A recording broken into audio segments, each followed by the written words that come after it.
Hey everyone, Mike Kenyon with Premier Mortgage Resources. I hope that you are doing well and I hope that you guys had a great weekend.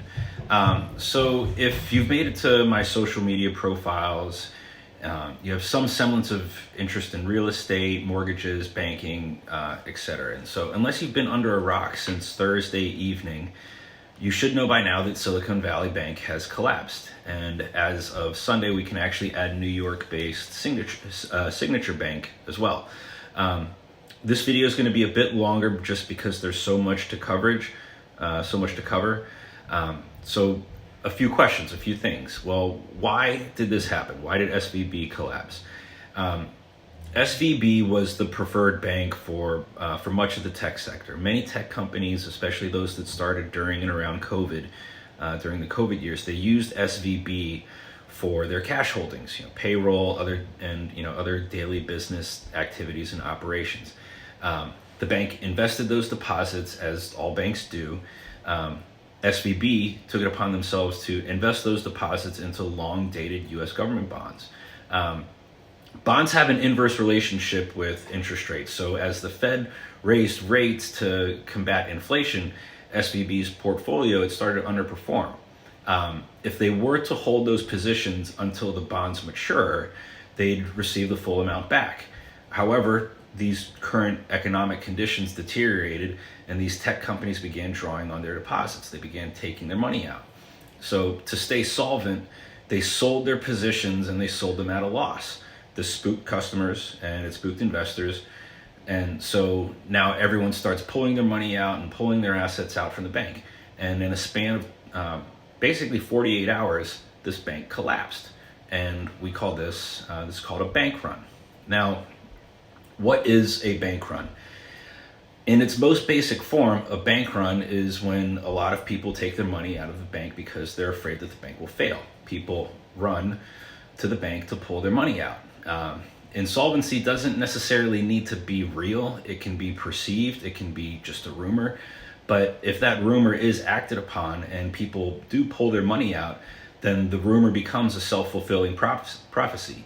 Not so much on the rumor side, but we saw this a lot. These bank runs happened a lot after the stock market crash in 1929. So in the 30s, we saw the creation of the FDIC and other government organizations to help protect the financial institutions and the financial industry against things like that, against the economy collapsing.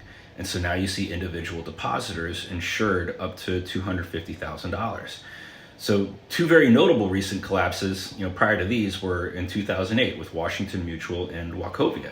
Now SVB and Signature, they are now the second and third largest bank collapses behind Washington Mutual. So what happened to SVB's investments? They were long-term bonds, which they invested in. They were outperforming current market rates. But again, as rates more than doubled over the last years, these overperforming investments went to underperforming. And last Wednesday, they had announced they were going to sell $21 billion in securities, and that was going to come at a $1.8 billion loss. So to cover this loss, they needed to raise $2.25 billion in capital. And they're going to do this by selling stock and converting shares just sort of across the board. Word got out and the stock fell close to 90% in open market trading and in after hours trading. So what happened to Signature Bank? Because this plays a part of it as well. On Friday, investors were spooked with the Signature Bank by SVB, and customers pulled more than $10 billion in deposits. And Signature Bank was known for playing in the cryptocurrency space. They are now the third largest U.S. bank failure. So, again, risky investments, some of the things that these guys are doing. So what happens next with SVB, and will this happen again? Well, U.S. Treasury Secretary Janet Yellen, she was on Face the Nation on Sunday morning, and she had a couple things to say. So first, quote, she said, "Let me be clear that during the financial crisis, there were investors and owners of systemic large banks that were bailed out. And the reforms that have been put in place means that we are not doing that again," end quote. She also went on to say, but we are concerned about depositors and are focused on trying to meet their needs. Depositors will have access to all of their money starting Monday, March 13th, yesterday. No losses associated with the resolution of Silicon Valley Bank will be borne by the taxpayer, end quote. So, excuse me. She would go on to reassure that the public banking system was safe and it's better capitalized now and more resilient than it was in 2008. I would agree with her. She did say, quote, "We want to make sure that the troubles that exist at one bank do not create a contagion to others that are sound." And so contagion, her words, not mine. So what's next? All of this needs to play out. Obviously, we still have a long way to go. The Fed still need to go through each bank and see what can be salvaged and what can't. What's going on with them? They need to look over their books, Customers will be the first priority. Creditors, investors, shareholders, they're just going to have to wait their turn. President Biden has gone out of his way and has said that the U.S. taxpayer will not fund another bailout. And, quote, he said, "Americans can have confidence that the banking system is safe," end quote.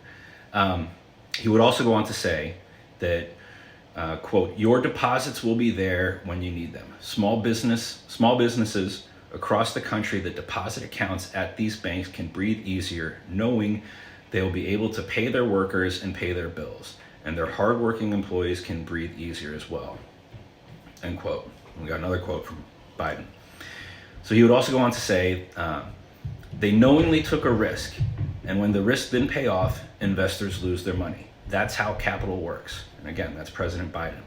So what could you see come from all of this? Well, I think you could see what's called a bail-in. It's not a bailout, but a bail-in.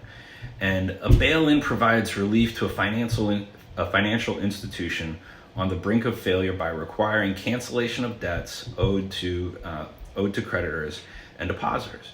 So for SVB, this would mean that it wouldn't need to make payments on debts owed. Bail-ins mandate that creditors take losses. What usually happens when creditors are forced to bear the brunt of those losses is that their losses are usually converted into equity so the institution can remain solvent, so shares. So we'll see what happens. Now, what do I think will happen? Now, these are all personal opinions, so it's just what I think after 15 years in this business. Well, first, I agree with Yellen and Biden that I think the banking system is safe. I've been doing this for a while. Banks aren't going anywhere. They're just always going to be there. I agree with government officials that state that the regulations that were put in place after the 2008 financial crisis has worked. I do agree with them there. Second, again, a run on a bank is never good. It can create panic where there really isn't any.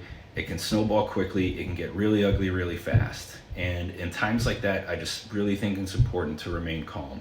But again, it's their money. Like, go get it, if you're really that scared about it. But again, tough to disagree with them sometimes. So I would use this as an opportunity to take a look at your current situation, your investments, get with your financial planner, your financial advisor, and see where you are. If this requires you to pivot and look at something different, do that. But again, talk to your financial professional. Is this an opportunity for you to invest in this market?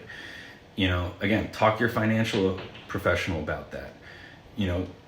Talk about your level of risk, what you can tolerate, how much time you have between now and retirement, and what your goals are. Use it as an opportunity, because it is a little scary out there right now. I do think we are going to see a few more shakeups and mergers and and things like that. These things happen around when we have one, we seem to have another. They just sort of seem to happen like that. While these are more publicized, we have had quite a few in the last 6 months that just haven't gotten a lot of press. Rocket Mortgage lost more than $500 million in the fourth quarter of last year.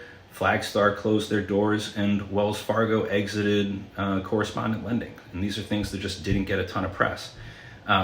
What do I think is going to happen in the mortgage industry? And believe it or not, I think this is actually going to be good for rates. I think that it's going to cause the Fed to pivot a little bit, and I think we actually might see rates come down. The bond market has improved more than 50 basis points in the last few days. There's just been this dearth of activity over the course of the last 9 months.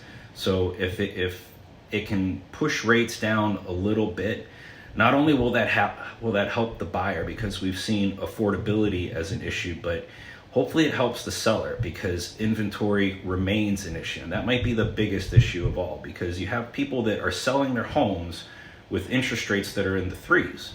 So no one wants to sell their home with a rate in the threes and then go get a rate that's in the sixes or the sevens. If we can get that number down to a more palatable number that's, in the fours or in the fives, again, I think we got a long way to get to that. But again, if we can get a more palatable number, then hopefully that'll help inventory. People will be willing to sell their home. You'll have people, more willing to put their home on the market, and we'll get a little bit more activity. So again, those are my thoughts. That's what's happened here over the course of the last few days. I know that's a lot. If you have any questions, you can certainly find me in the comments. I would love to hear what you guys have to say. You can also shoot me a text at 703-380-3149. I would love to hear from you. See you soon. Bye.